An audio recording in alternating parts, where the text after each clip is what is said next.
নমস্কার বন্ধুরা, পম্পার কিচেনে আপনাদের সকলকে স্বাগত। আজ আমি আপনাদের সাথে একটা আলুর দমের রেসিপি শেয়ার করব।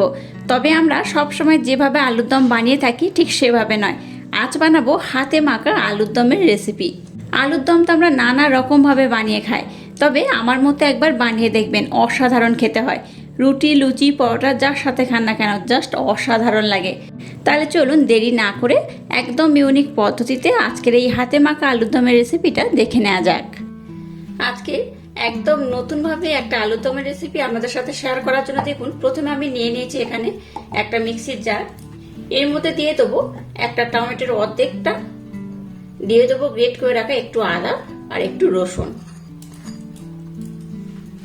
দিয়ে দেবো দুটো কাঁচা লঙ্কা,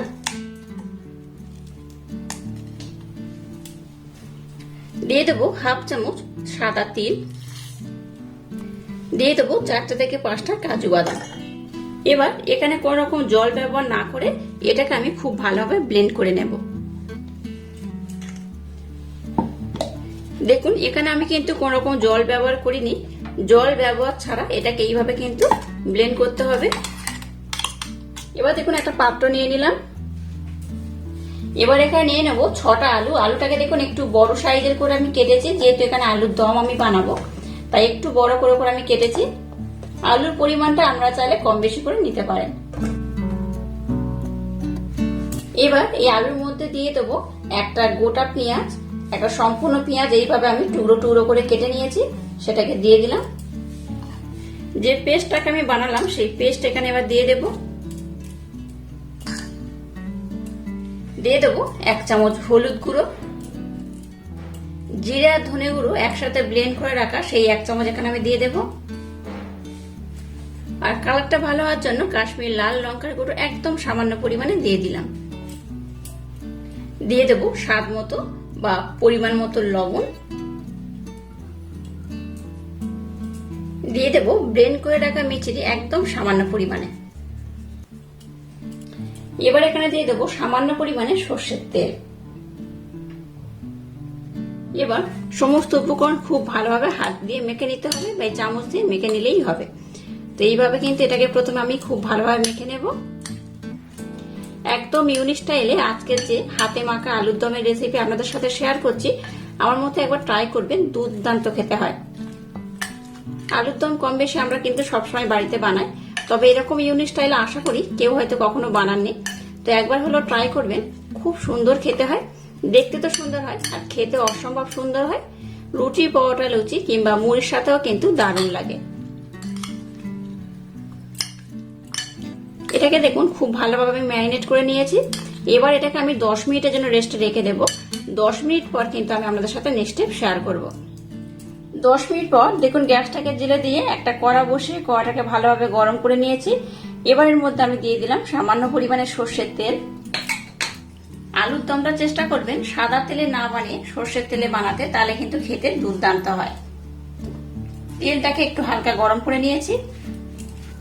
এবার এখানে গোটা গরম মশলা একটু থেঁতে নিয়েছি। এখানে 2টো এলাচ, 2টো লবঙ্গ আর একটু দারচিনি স্টিক রয়েছে, এটা দিয়ে দিলাম। দিয়ে দেবো একটা তেজপাতা, সামান্য পরিমাণে দিয়ে দেবো গোটা জিরে,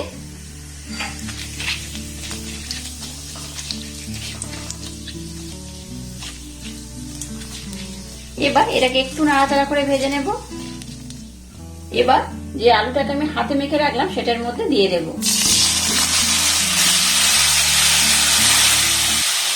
গ্যাসের ফ্লেমটাকে এবার লো রেখে ঢাকা দিয়ে এটাকে আমি প্রথমে একটু ভালোভাবে নাড়াচাড়া করে কষে নেব।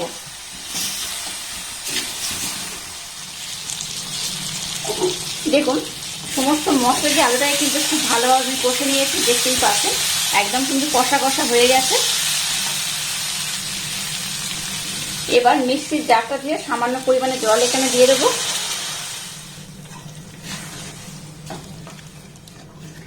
মিক্সির জারটা ধুয়ে এখানে আমি জল দিয়ে দিয়েছি। এবার গ্যাসের ফ্লেমটাকে হাই রেখে 2 থেকে 3 মিনিট প্রথমে এটাকে আমি একটু ভালোভাবে ফুটিয়ে নেব।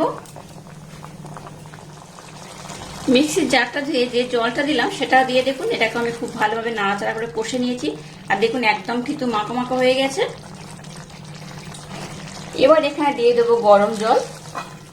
ঠান্ডা জল এখানে ব্যবহার করবেন না, গরম জল দিয়ে দেবেন।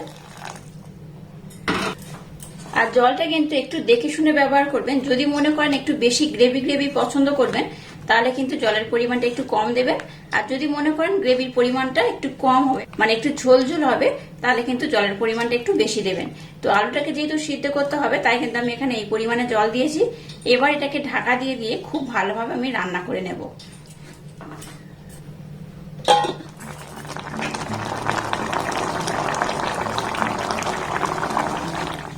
দেখুন আমি কিন্তু একদম যে জলটা ব্যবহার করেছিলাম একদম কমে গেছে, একদম জলটাকে একদম কমিয়ে দিয়েছি, দেখতেই পাচ্ছেন। আর একদম দেখুন গা মাখা করেছি, আর কত সুন্দর দেখতে হয়েছে দেখুন। এখানে আমি আর একটা উপকরণ অ্যাড করব। একদম শেষে সামান্য পরিমাণে গরম মশলা দিয়ে দেব। গরম মশলা দেওয়ার পর এটাকে আর খুব বেশি সময় ধরে কিন্তু আর ফোটানো যাবে না। দেখুন একদম মাখো মাখো হয়ে গেছে।